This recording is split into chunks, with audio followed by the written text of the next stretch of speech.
10 വർഷം കൊണ്ട് നിങ്ങളുടെ ജീവിതത്തിൽ ഉണ്ടാകേണ്ട പോസിറ്റീവ് മാറ്റങ്ങൾ 2 വർഷം കൊണ്ട് ആക്കിയെടുക്കുവാനായിട്ട് ആഗ്രഹിക്കുന്നുണ്ടോ? എന്നാൽ പ്രാക്ടീസ് ചെയ്തോളൂ ഇൻട്രോസ്പെക്ഷൻ. കിടന്നുറങ്ങുന്നതിന് മുമ്പ് ഒരു 5-10 മിനിറ്റ് സ്വസ്ഥമായിട്ട് ഇരിക്കുക. ഇത് ഇരുന്നുകൊണ്ട് തന്നെ ചെയ്യണം, കിടക്കരുത്, ഉറങ്ങിപ്പോകാനുള്ള സാധ്യത കൂടുതൽ. ഇന്ന് നടന്ന കാര്യങ്ങൾ 1 by 1 ആയിട്ട് ഓർത്തെടുക്കുക. രാവിലെ എപ്പോഴാണ് അലാറം അടിച്ചത്? 5 മണിക്ക് അലാറം അടിച്ചു. അപ്പോൾ എഴുന്നേറ്റോ? ഇല്ല. സ്നൂസ് ചെയ്ത് എത്ര വട്ടം സ്നൂസ് ചെയ്തു? 2 വട്ടം സ്നൂസ് ചെയ്തു. ആരാണ് നിങ്ങൾക്ക് ബെഡ് കോഫി കൊണ്ട് തന്നത്?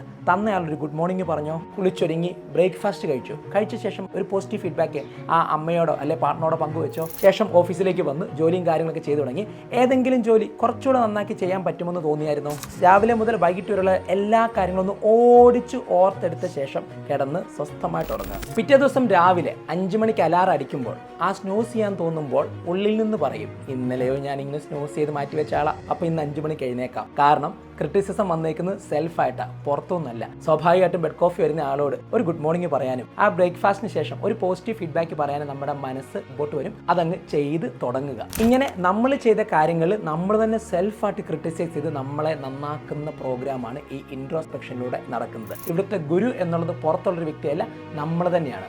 ഓരോ ദിവസങ്ങളും ഇത് ചെയ്ത് മുമ്പോട്ട് പോകുമ്പോൾ ആ ഇൻട്രോസ്പെക്റ്റ് ചെയ്യുന്ന ആ ഒരു സമയത്ത് നമുക്ക് തന്നെ ഒരു കുറ്റബോധം തോന്നുകയും ആ കാര്യങ്ങൾ തിരുത്തി നമ്മളെ കൂടുതൽ ബെറ്റർ ആക്കാനായിട്ട് അത് സഹായിക്കുകയും ചെയ്യും. അപ്പോൾ പ്രാക്ടീസ് ചെയ്യാൻ തയ്യാറായിട്ടുള്ള ഒരു ഇൻട്രോസ്പെക്ഷൻ ഒന്ന് കമൻറ്റ് ചെയ്തു. ഇൻസ്പയർ വിത്ത് അനീഷ് മോഹൻ.